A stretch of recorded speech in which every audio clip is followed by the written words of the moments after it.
Okay, yeah. Alright, welcome back to LiveWire Reviews. I say reviews now because we moved on from just films. Yeah. We doing TV now. And then, probably so on and so forth in the future. We'll start doing music. We'll start doing other things. I mean, we'll just start even reviewing life. Yeah, really. Probably. America. Society. Exactly. The new CNN. But on another note, let's go back to the reviews. By the way, yeah, my name is Andy Mack, and this is... Oh yeah, that's right. That's Andy Mack, and I'm Ray Gonzalez, if you already didn't know. What are we reviewing today, bro? Today we are reviewing True Detective. Yes, we are. Season 2. Season 2. The season everybody loved to hate. The season that everybody kept talking shit, but they kept on coming back every Sunday. Yup, that hate watching. Mm-hmm. They just needed a reason to start hate tweeting, putting shit on the internet and whatnot. It was just sad. So I was one of those people, man, that I was just like, you know what, man, this show is still good. It's still good. Like, let's not judge it until the end.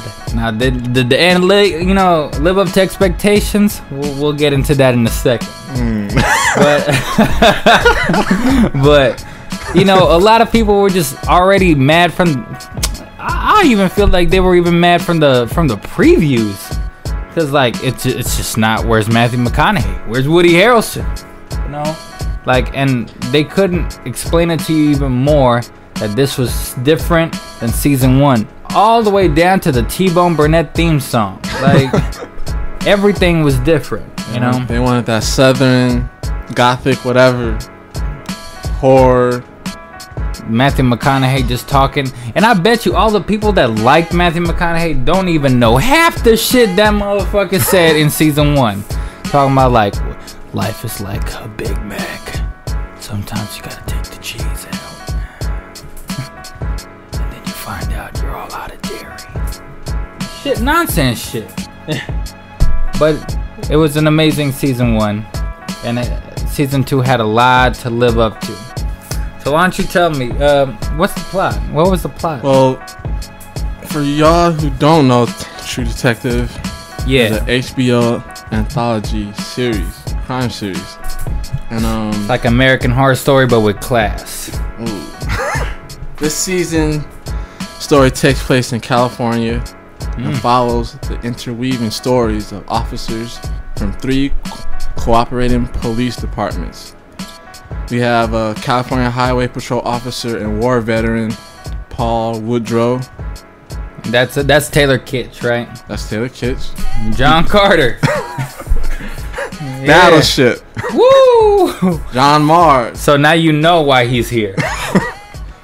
And he discovers the body of corrupt city manager Ben Casper on the side of a highway.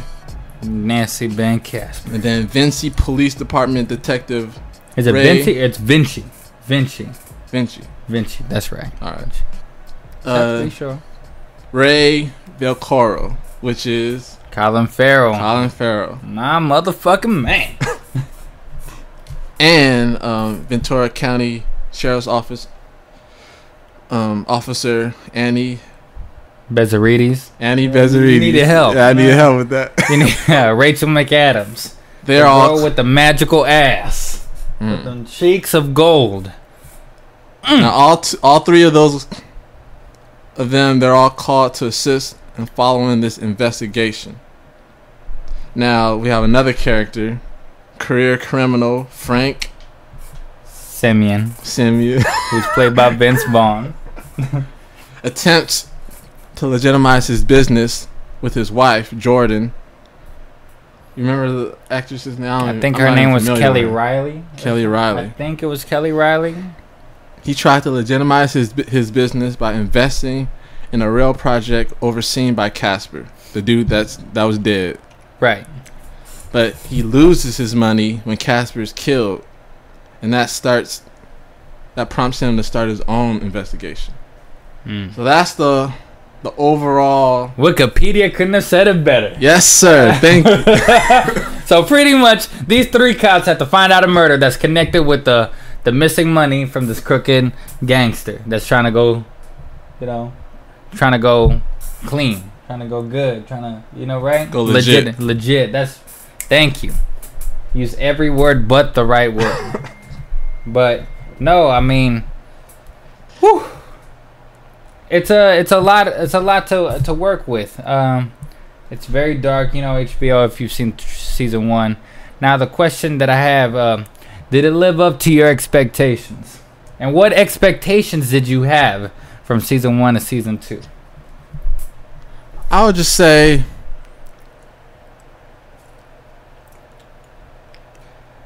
He has a lot to say. What do I want to say? He has a lot to think about. Did it live up? Yeah. Oh, you see? Even the guy that likes everything can't even justify everything. It's hard, man. It's hard living up to that good season. It is really hard. And let's just go in there. There is a lot to be said about this show. And one is that you can't knock this show's efforts. You can't knock this show for trying to do what it did, and it really did. And while the story may be as cluttered and just confusing as that plot synopsis sounded, one thing that really brought it home to me were the actors playing it. Everybody's got baggage. That's another thing about True Detective. Everybody's got baggage. Everybody's got a little closet in them. Got some dirt. Got some demons. Some people have literally closets come out of, And the show isn't so much about the case at first or in general as it is really about getting to know these people and what they're going through. Yeah. And one of the things that the show tries to do that's different from most shows is they try to humanize the gangster. You try to get to know the gangster. You try to connect with him. And while there are moments where he's got to do, his gangster shit, you feel it justified. And sometimes that's okay. That's necessary. That's okay. The thing is, I enjoyed it. I'll just focus on if I would like it or not. Depending if it was an A, a B, a C, or a D. You enjoy everything. I enjoy everything. But that's okay. Sometimes you need that kind of person that appreciates, the darkest piece of trash. Because everyone just wanted the first season. They wanted that. Right. That Southern Gothic. I don't even know. I don't even know the people knew what they wanted or what they were looking for. Because it was such an odd. The first season was such an odd thing. What were you asking for? Did you want to get to know these cops? You did. Did they have baggage? Fucking A, they got baggage. Both seasons got baggage. They like the subject matter. They like the interrogation scenes where Matt and Woody, they're telling their stories from the past, and it's all coming. They're telling their stories from the past up to the present. Right. And this one tries something a little different. They definitely go the noir style with this one, especially with California and everything. And the characters are a lot more pessimistic and a lot darker than say a Woody Harrelson or even a Matthew McConaughey are in here. It's just like nobody can just have fun. I mean, fucking Colin Farrell's character just complains because he had to watch Friends for like half an hour. That's literally a scene in the show. You realize I tell them people are lying for a living. All right, Ray. Let's talk about this later. Is it blood on your sleeve? What happened to your shoes? There was a little thing happened last week. Boys. What happened? What happened to your shoes? Ray, goddammit. They took his shoes out of his gym locker. And what? What, shit on him? They cut him up, that's it. Christ, man, come on, this isn't good for him. Who was it, boy? Ray, stop it. Let's talk later, somewhere else. God, you fat pussy. You give me a kid's name right now or I'll pull down your pants and I'll spank you in front of the fucking cheerleading squad. Don't look at him! You look at me! You tell me the name of that kid, Chad. I'm gonna count to 3. 1, 2. Aspen Conroy. Aspen. It's a boy's name? Chad. You goddamn right, Ray. What the hell is the matter with you? Asshole. And I guess people just don't believe that. One of the things that I will agree with the people. There's a couple of things that I do agree with the people. You know, and it's the writing. The writing. Everybody's got these dialogues like Matthew McConaughey did. Matthew McConaughey had like these far out speeches about life, about how interesting a grain of sand is compared to the whole dirt in the desert. Shit, just random shit that like you go, wow, my life ain't shit.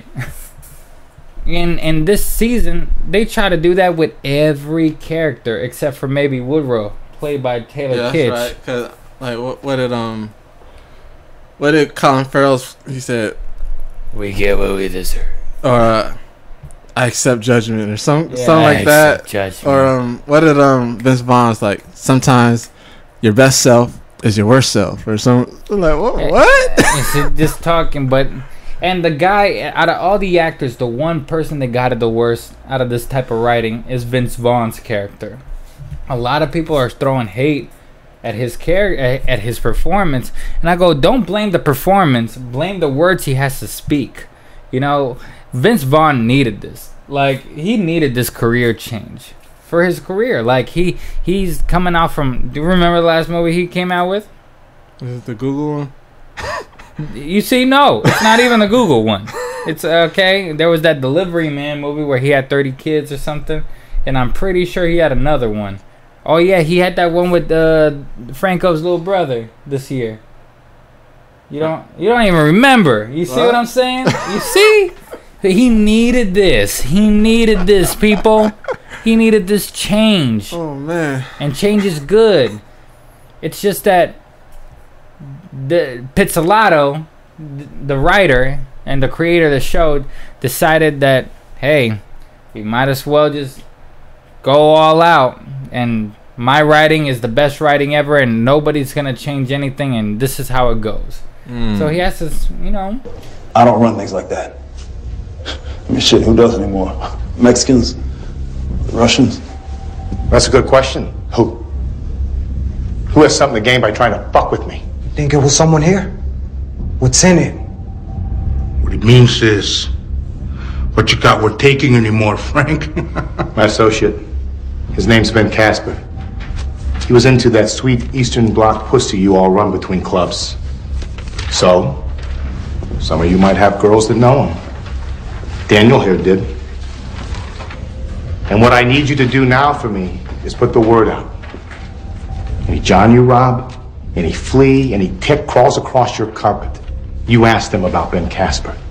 You find out who wants what's mine. Frankie, I think you got us confused with them bitches upstairs. Appreciate our past dealings. But you're the one that left all that behind. This ain't your club no more. Those days done being over. Straight, right? Why don't you call it calm? Stay where you fucking are. Yeah, I know. You put them crazy eyes on, and everybody's supposed to shut their pants. Thing is, you ain't that thing no more. What you used to was. You speak for all of you? I'm speaking for me. Yeah, you tall, but you're really little. And you old. Yo, this meeting is over. Y'all motherfuckers get out of my place. You talk this much? I rip your fucking lip off. All right, Frankie. On squad? You can keep your ring, son. Won't matter to me. All right.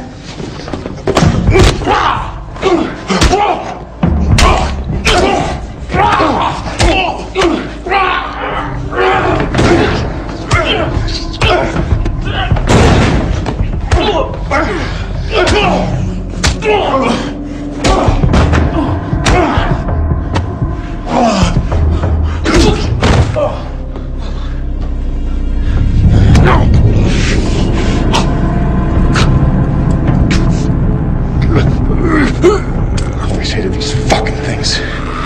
What kind of way is that to greet the world?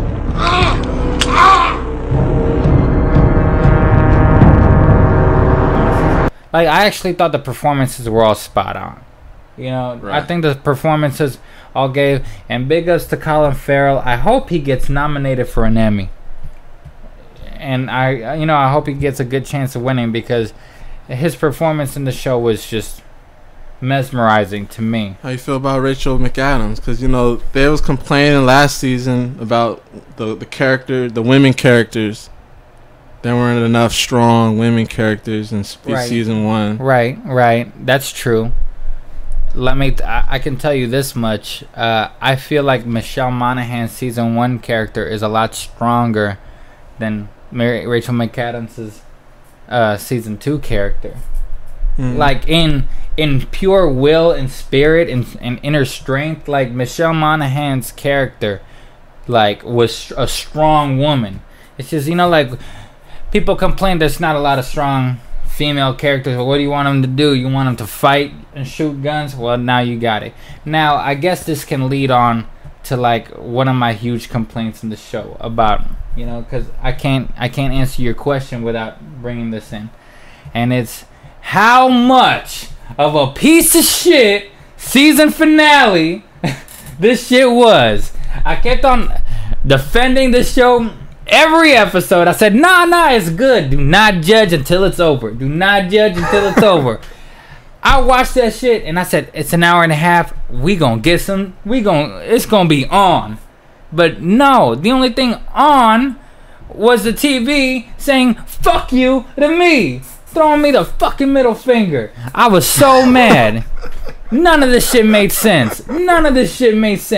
What the fuck happened? I do not understand. Like what the fuck Vince Vaughn got himself into in the end. It didn't make sense. And I said, okay, you bring these Mexican gangster characters just so they could do this? That's really all that they were there for from the beginning. Oh, just so like some character can put him in the desert. It didn't make any fucking sense. Oh, you mean the people who wanted to buy the Mexican cartel? Yeah. Right. And here's where I lead into your answer to your question. Throughout this whole season, yes, she's a strong, in control woman. At times, you thought she was the lead. You know, you believe it. She goes, and there are mesmerizing scenes through the season. Like she goes undercover as a prostitute in a big shindig of a whorehouse party, like an orgy, and she's on that Molly, and she has to find evidence and try to get out safe. And that scene was crazy scary. There's a lot of scenes where it's just so tense that I was on the edge of my seat. I was like stressed. Like this show every night would have me like so stressed that I would be like, man, I gotta watch something nice. Thank God Ballers is next. Like but what happens in the last episode to Bezarides, bruh? What happens to the last episode? What does she do? She turns into the chick that waits in the motel, waiting for the man to do the man's job, and the woman becomes the woman's job, of staying home and being the bitch and just staying in and making sure the man is safe. Might as well, hey, I still got some time. Maybe I should go to the kitchen, make him something good to eat. I better clean up this house before he gets here. He gonna get mad. I was like, what the fuck is this shit? I did not understand that. She's more badass than him. She was more capable of whooping and kicking ass than him. It's true. Now, I know I said don't make me have to come and find you, but...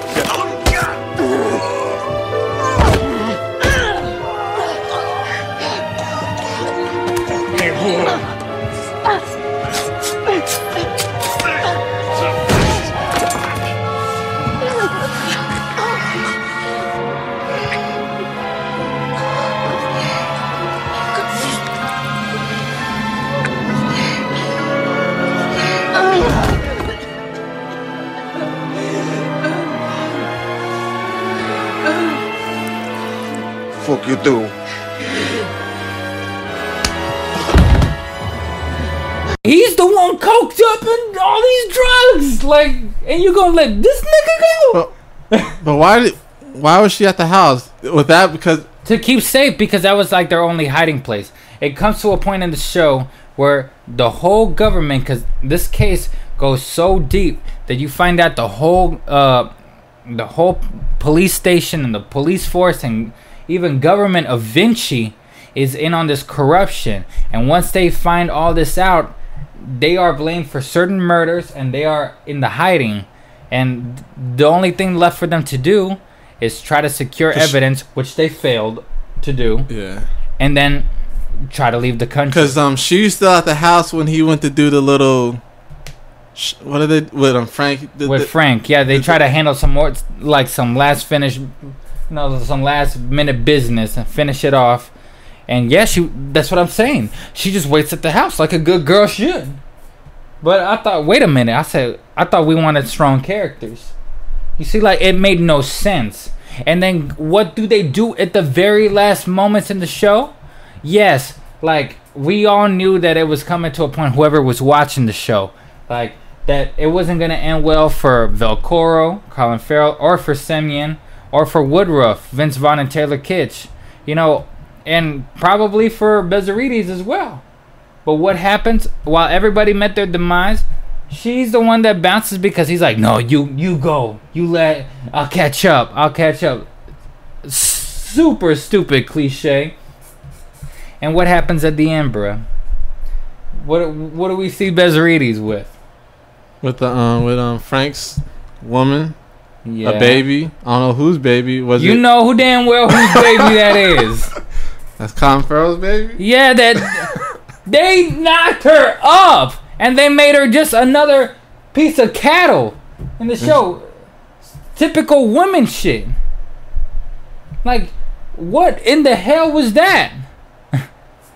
I couldn't believe it. I was so shocked by how bad the season finale was. Because you were telling me I thought it was better than the last season. You thought it was better than season 1. Why did you think it was better than season 1? I was just trying to remember.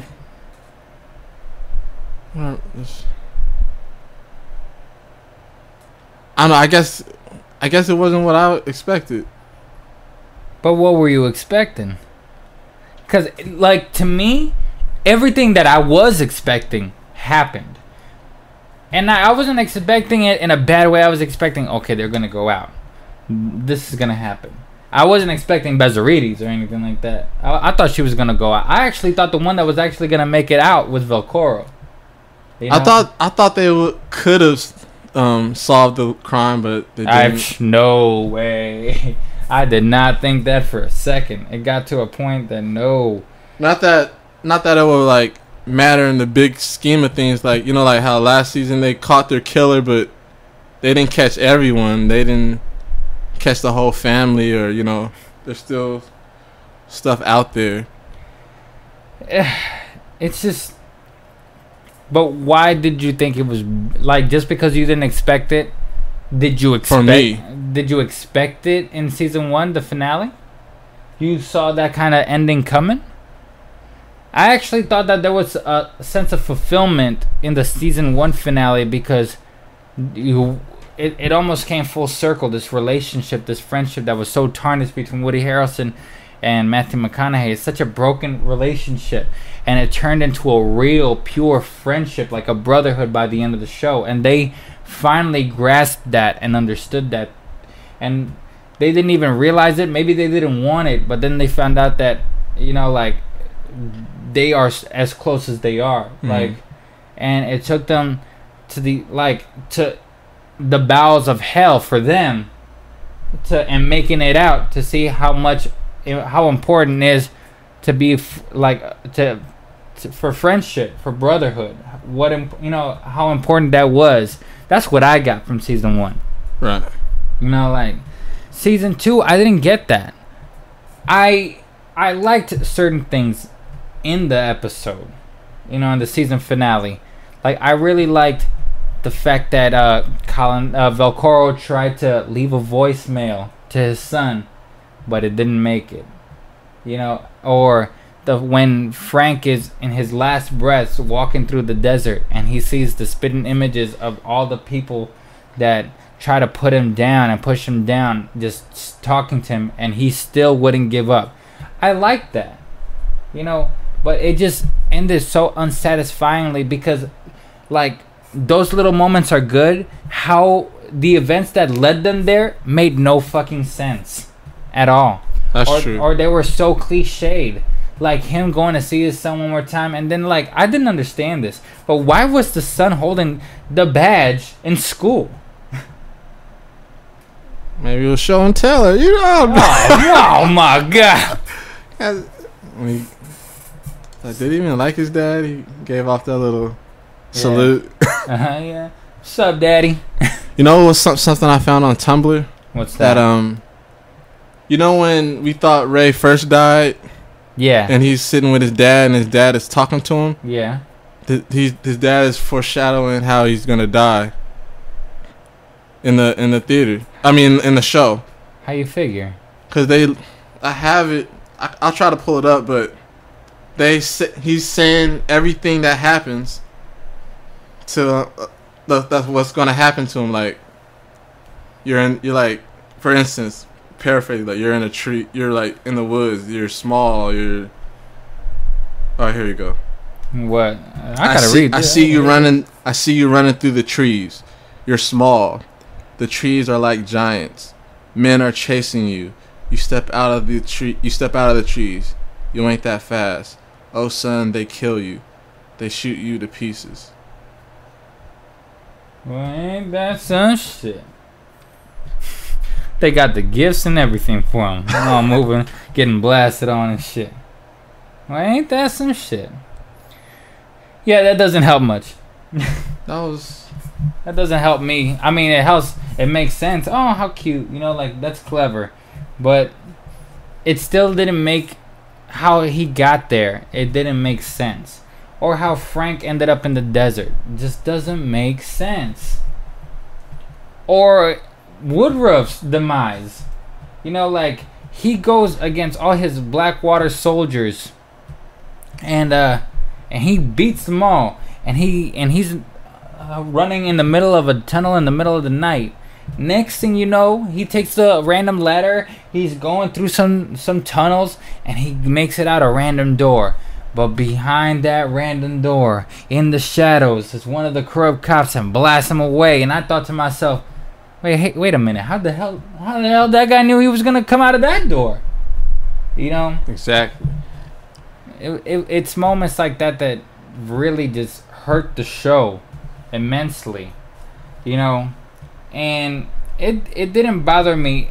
None of the things that happened bothered me so much, leading up to the season finale. I think the season finale to me was the last straw.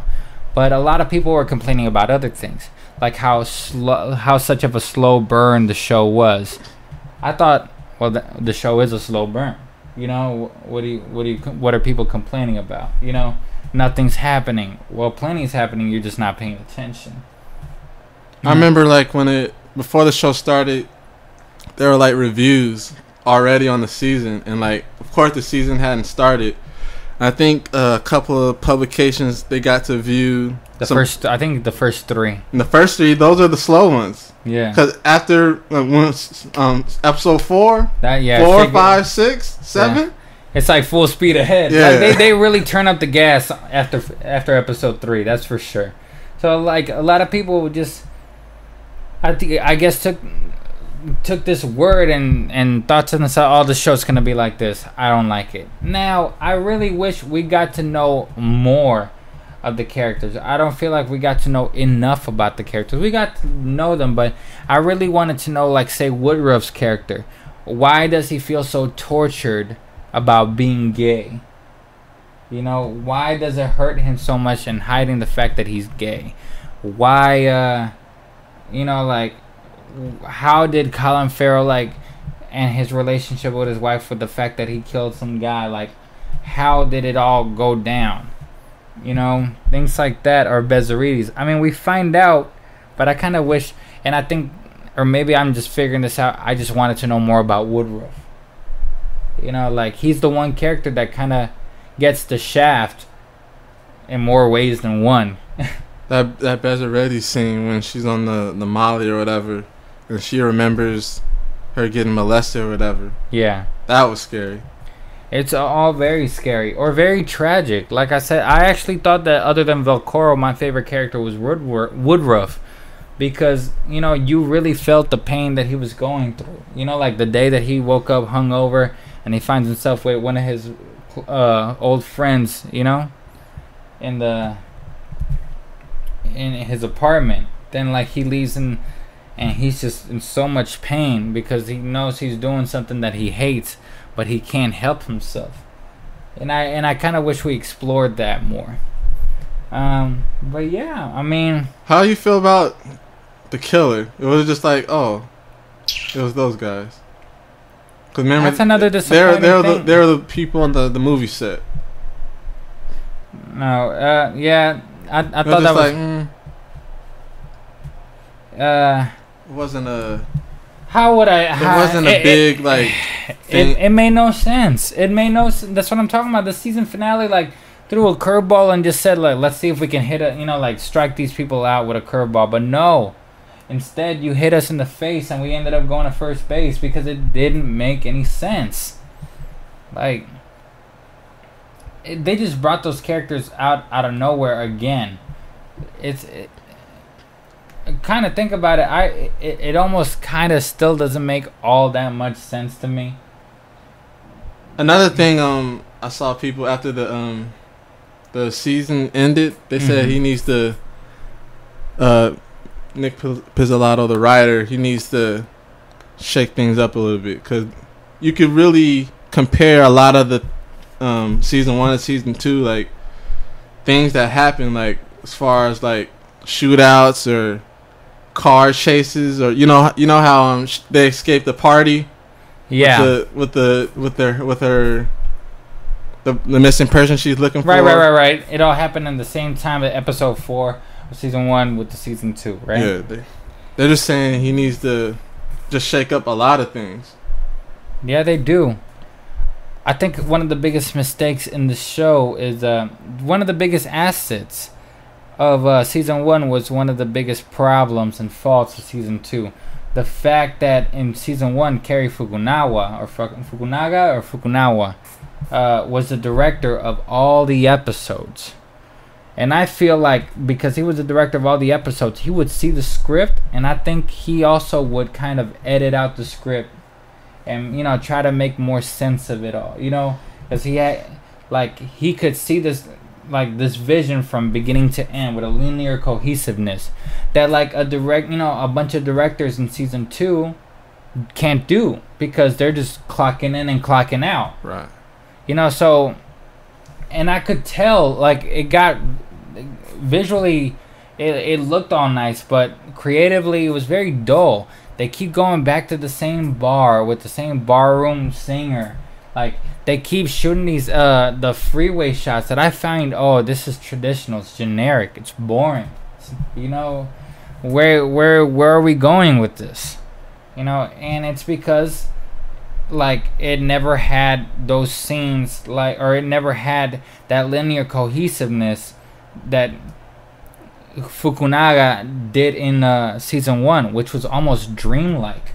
You know, and this one, you can tell the difference between, at least I could, the difference between Justin Lin directing one episode and then the documentary directors picked up to work on another episode. You could tell.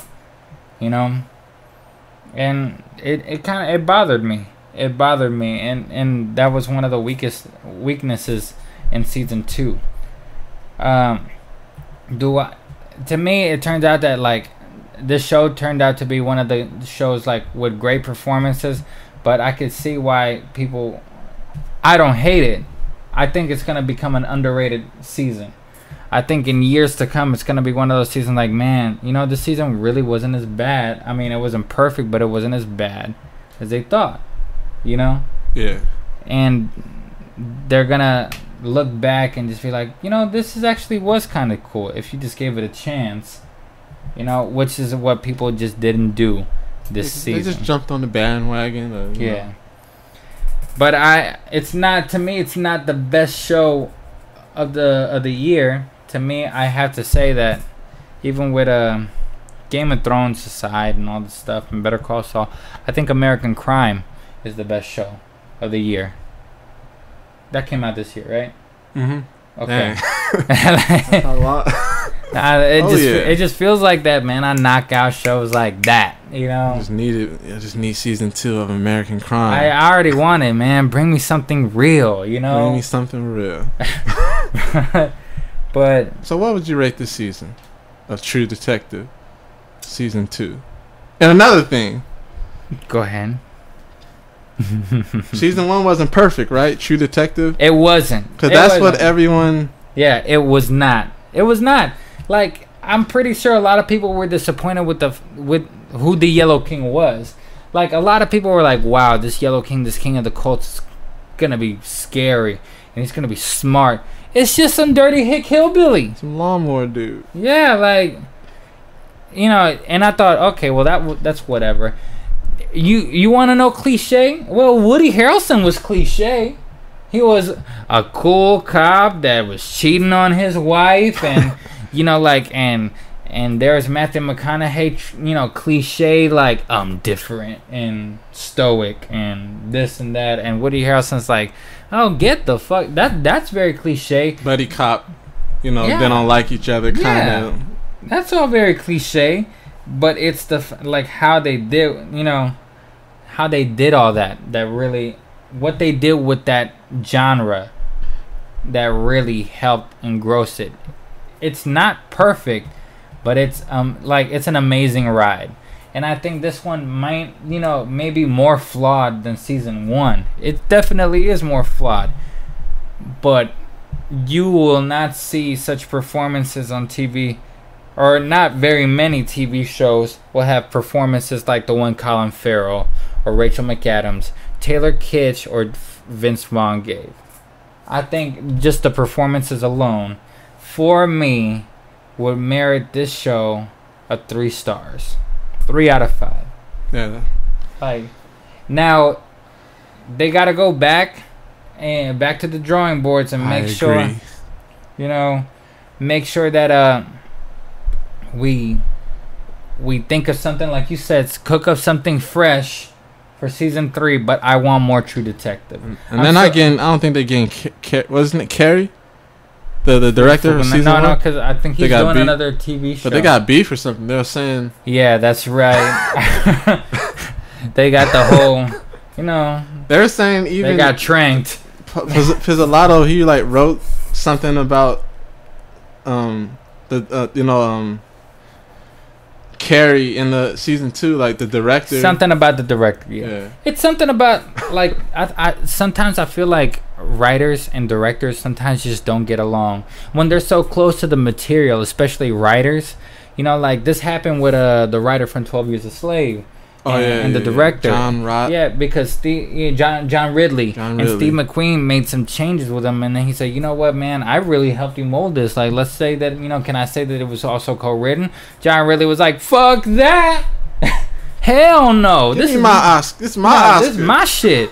And then he got so mad that he won the Oscar and said, like, no, I'm gonna thank everybody but Steve McQueen, but the motherfucker that actually made this movie. So I think the same situation happened here.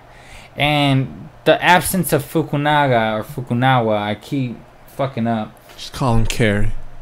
Carrie. We're on a first name basis now. Ray, Carrie, Ray.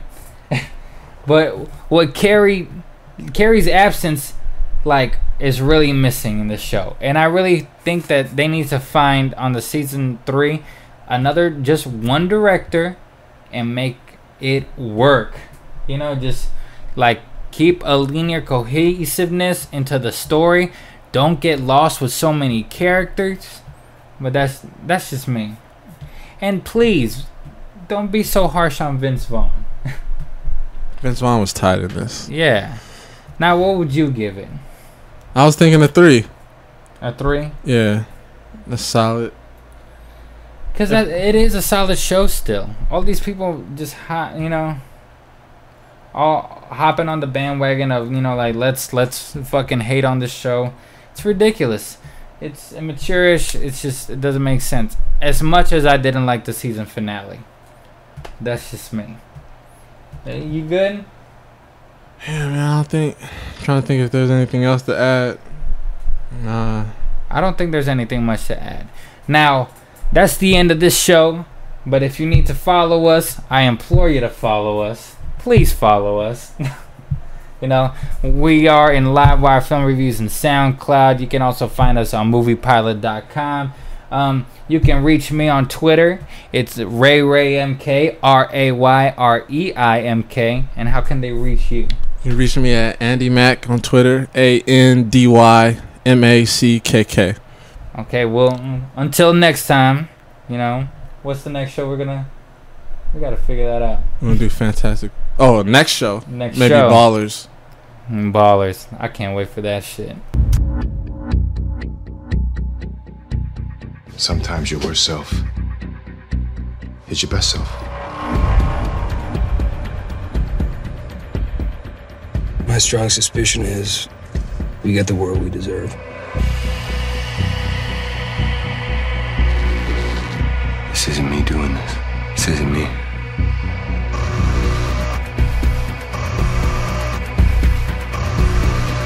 This girl's gone missing. Nobody cares. The interior's poisoned and suddenly worth billions. Nobody cares.